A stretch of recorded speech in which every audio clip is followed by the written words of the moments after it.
Hello everyone and welcome back to Dragalia Foundry, a fan channel where everything Dragalia Lost can be found. This video is going to contain my first look at some new endgame content, Morsayati's Reckoning. This new quest is available in both solo and raid variants, and it was added to the game just today, 114, as was announced last month in December, when we got Forgotten Truths added to the event compendium. So at that time, we were basically told that some high difficulty content was coming featuring Morsayati, and you would need to clear Forgotten Truths in the event compendium first in order to be able to access it. Now that this content is out, you also need a might total of about 40,000 in order to participate in this. And definitely recommend checking out Forgotten Truths if you haven't already. It was the 2nd anniversary raid, so it's definitely a beloved raid and also a beloved battle here against Morsayati. Certainly for some players, it's going to be their favorite battle.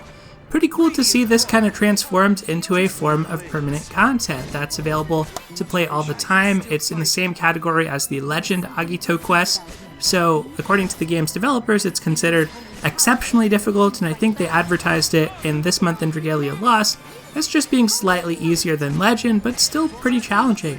It was fun to check this out, but I have to admit, we've gotten a lot of other stuff going on in Dragalia, especially the last few weeks. We had all these double drops, half stamina, half wings to grind up Agito, and so for me, this hits at a time when I'm looking to just relax from the grind, so it was cool to check this out, but right now I don't really need more stuff to grind in Dragalia. I feel like I have plenty already.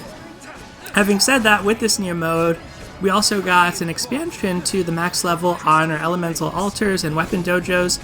So now your elemental altars you can level up to 45, and your weapon dojos you can level up to 40. And in order to level them up, well, one, you need a lot of materials, including rainbow orbs, but also you need, from this quest specifically, a new item called Nature's Blessing, that as of now you can only get by playing this quest. So the way the rewards for this work are, for the first clears and for weekly bonuses, you get dragon augments from this, which is something we also have not really seen outside of the 10 that were initially introduced just as a tutorial item. Now we actually can accumulate dragon augments, but they're obtained through either first clears or weeklies, so you don't get those repeatedly just by playing this. You get them in a fixed amount, so there's a hard limit on how many of them you can have. But for every clear you do get some of those Nature's Blessing items. So if you want to farm up your dojo levels and your elemental altar levels, well, you want to play this repeatedly. It seems like in order to get all of the Nature's Blessings you'll need for now, I calculated that you would need to do about 130 runs of this in co-op, 131, something like that. So it's a significant amount to play, but obviously you can stagger it, play it over time. One of the things I like about this is it gives me something to do with my gather wings. There have been times as of late when I've really not known how to diminish or spin my gather wings. Don't really feel like it's that valuable to put them into the raid event, and high-end content like the Agito content, sometimes it feels too hard to guarantee a successful clear in a public lobby. Right now with this in co-op, it feels easy, but it really depends on what type of strategies you're employing. So one of the cool things about this is that it's neutral element, so very open-ended as far as the team building and the characters you can bring into battle. That's something that's pretty cool. We've never had endgame content that is neutral element before, at least on a permanent basis. Obviously, when this raid was around, the omega difficulty of this at level 3 was obviously pretty challenging. That could be considered endgame content, but it wasn't something we were actively playing and farming up.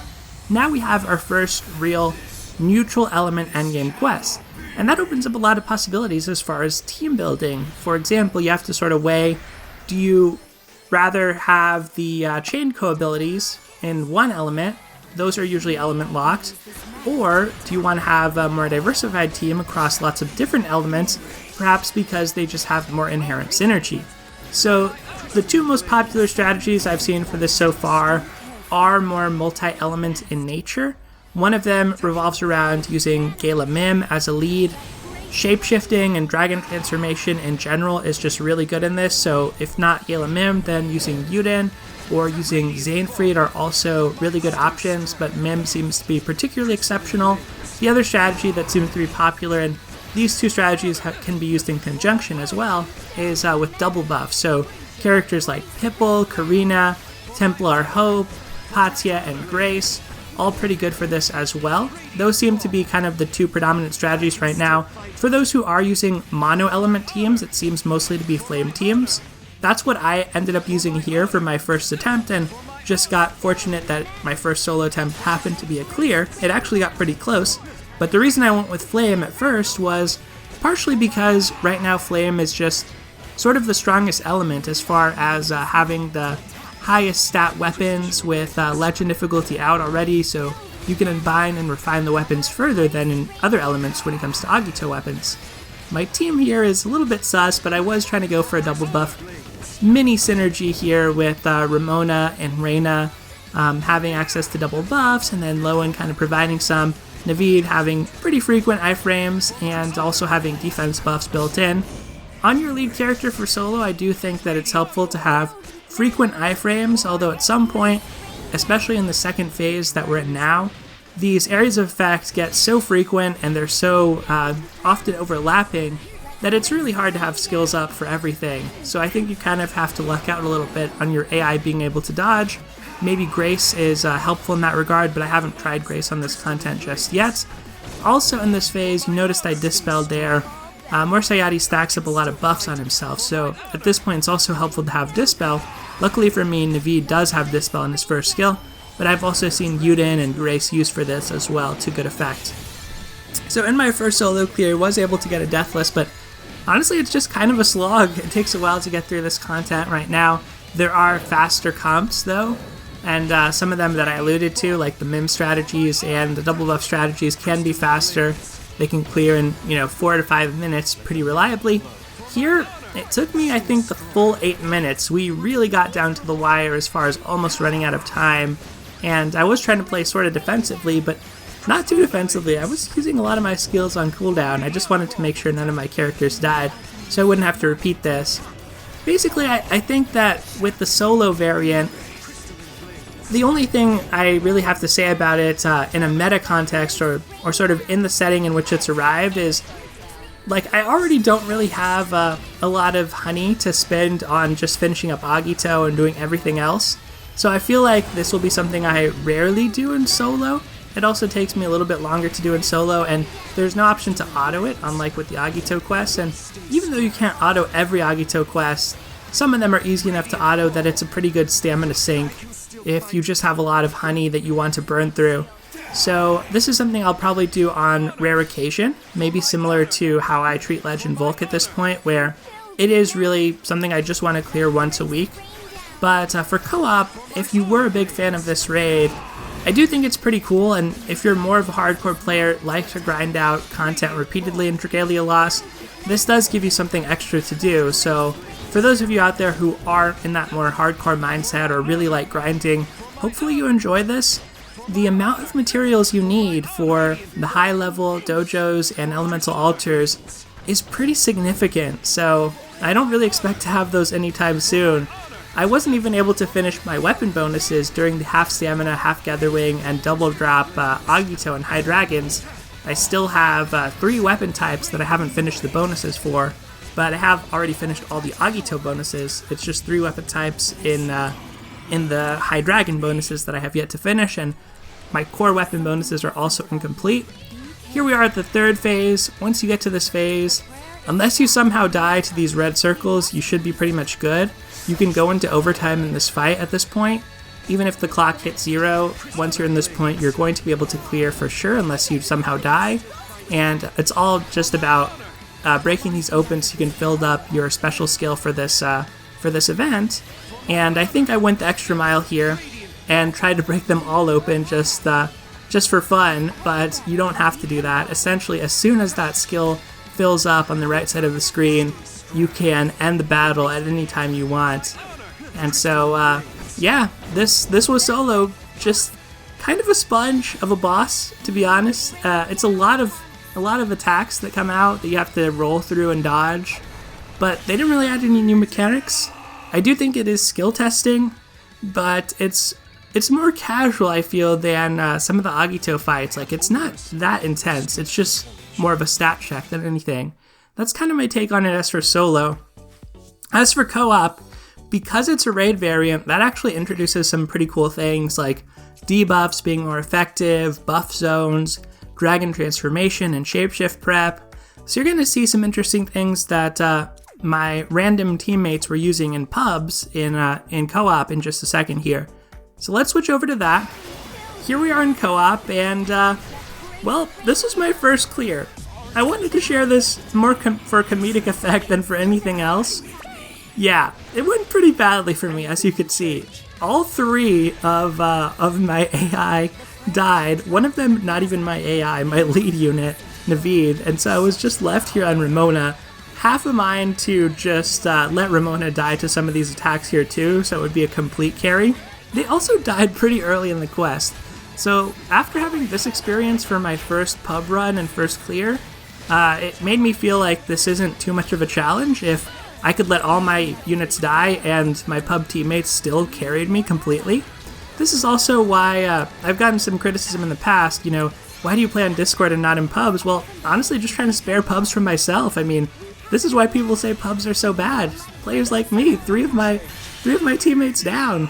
But thankfully, these good people were able to help me out. We were able to get this as my first clear, but obviously I wanted to go back and get a more proper clear with some deathless involved.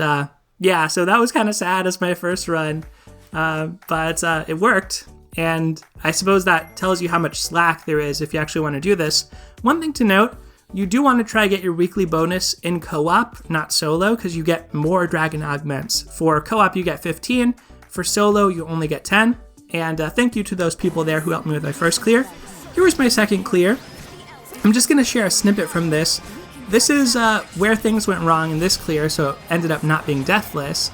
Basically, the game started to really lag at one point, and I don't know if any of you have experienced this as well, but things just start to freeze down here, and you might think it's like the YouTube video. No, this is what I actually experienced in the battle, and all of a sudden it felt like things were catching up really quickly afterward.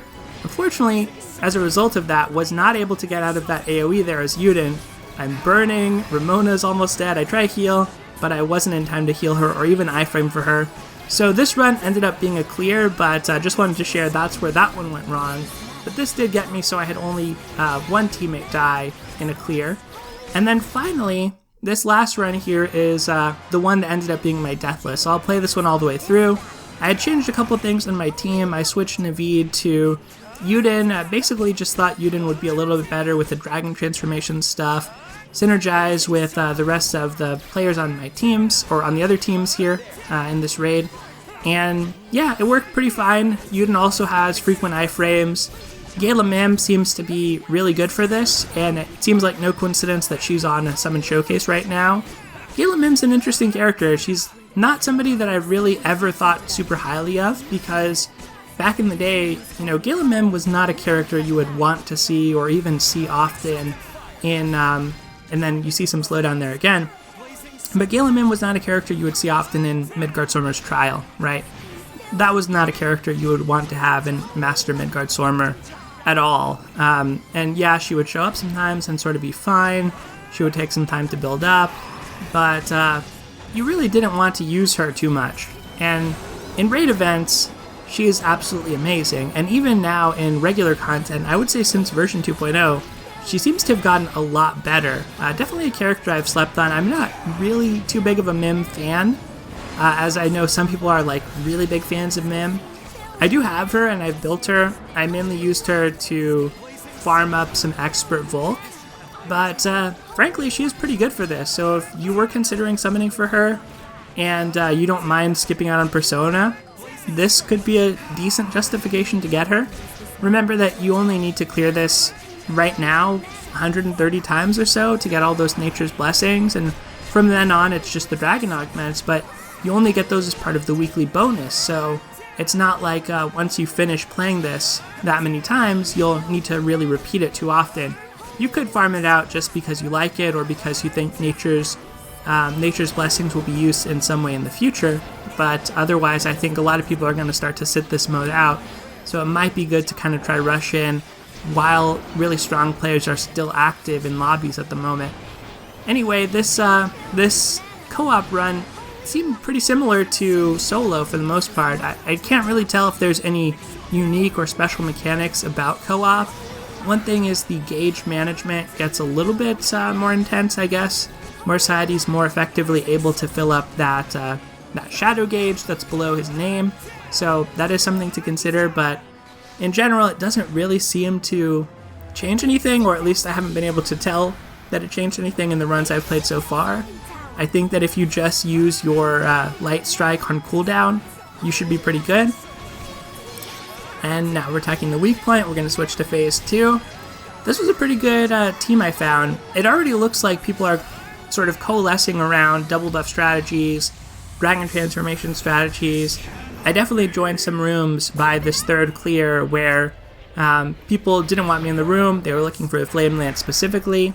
So that is something to think about. You might want to look toward guides for the best teams for this. That is a little unfortunate to me because one of the cool things about a raid like this is the open-ended nature might lead you to try out different strategies, especially with it being neutral element. But I sort of don't think that's actually going to manifest itself. I think it's going to be mostly Mim and Karina and the usual suspects of double buff and auto comps that make their appearance. Luckily there are, still other ways to clear this, but unfortunately from a pub standpoint it doesn't seem too common. And I would also say that from a might perspective, it looks like about 44k, 45k might is the threshold that people are setting if they want really consistent clears on this. You can easily clear this with 4-5 minutes left, or at least in 4 or 5 minutes. I think the total fight's 8 actually, so with, let's say, 3 minutes left. So definitely there's a lot of capacity, even if you don't might hit that hard, but it seems like players are wanting to filter out to get the most prepared folks. So yeah, in co-op, I would say it's easier than solo, but I really don't have a lot of data points to judge. Both seem relatively straightforward. I mean, if any of your characters die, as happened to me in a couple of runs, it can really drag out the battle, and that can make it unfortunate. If you're not iframing or rolling like crazy in phase 2 as well, you can get affliction locked, and there have been times when I tried this and I got poisoned into getting slept, into getting KO'd essentially, so that can happen if you're not careful here. Essentially just want to keep dashing around as much as possible. Surprisingly, the AI is pretty good at keeping itself alive, but ranged AI and just having healers in general for ranged AI can kind of be at risk. One other thing I noticed is because players are running Grace and double buff comps like Templar Hope comps a little bit more often, you don't get a lot of team-wide healing. So if you're trying to bring a regular healer, remember that in a raid battle, healing is reduced, and because none of the other players in the raid are likely bringing a regular healer, you can't rely on them to heal up your units. So I tried a couple of runs where I was using Yukata Cassandra. She did not seem to really do enough at all to keep me alive. And here with Halloween Lowen, I think he's just a good enough healer that it's able to get the job done. Apparently Halloween Lowen and regular Lowen right now are also providing max HP buffs across the raid instead of just your own team, which might be a bug, maybe not. But yeah, that's one thing. It seems like the builds are more selfish in nature. Like it's all about making sure that your team has life shields or your team has double buffs to heal itself, but not as much about making sure that other players in the event survive. And probably for good reason, because as you saw in that first clear, I didn't really need to survive for us to actually finish the battle. Granted, with not too much time left, but it worked out in the end. Overall, I think that this is a pretty cool addition to Dragalia Lost. It's going to give something for the more hardcore players out there to grind and do. A lot of them have already finished weapon bonuses. They've already finished the copies on their Agito weapons. They've 9 unbound all their weapons, etc. So this is a new time sink for them and will give them something to do between now and Legend Kai. Frankly, a lot of people are going to finish this the day of, I'm sure. But as for me, really lately, just with the amount of wings, Gather Wings that we got in the form of Blessed Ashes from the New Year's event, that's so daunting to think about eliminating and kind of going through. right now I just kind of want to take a break and do the minimum with Dragalia Lost. There's been a lot of grinding this past couple weeks, and so I didn't need another grindy form of content, but eventually I'm going to get to this and do it. I just hope that lobbies are still active at that time and there's still players around to be able to do it with, and not in a doomsaying way whatsoever, but it is harder to find players the longer content has been out. It's definitely easier to find them immediately. There are a lot of players who want to grind up immediately, so I say that not in a negative way at all. It just seems to be the nature of things. But here we go with the end of our co-op run. That was my first deathless clear. Took me a while just sticking to my flame team before really sort of researching into and seeing what others were doing and how it works.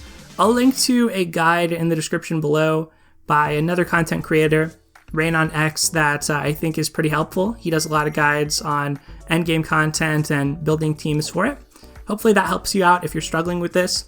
That's going to do it for today though, everyone. Thank you as always for watching, take care, and I'll see you next time.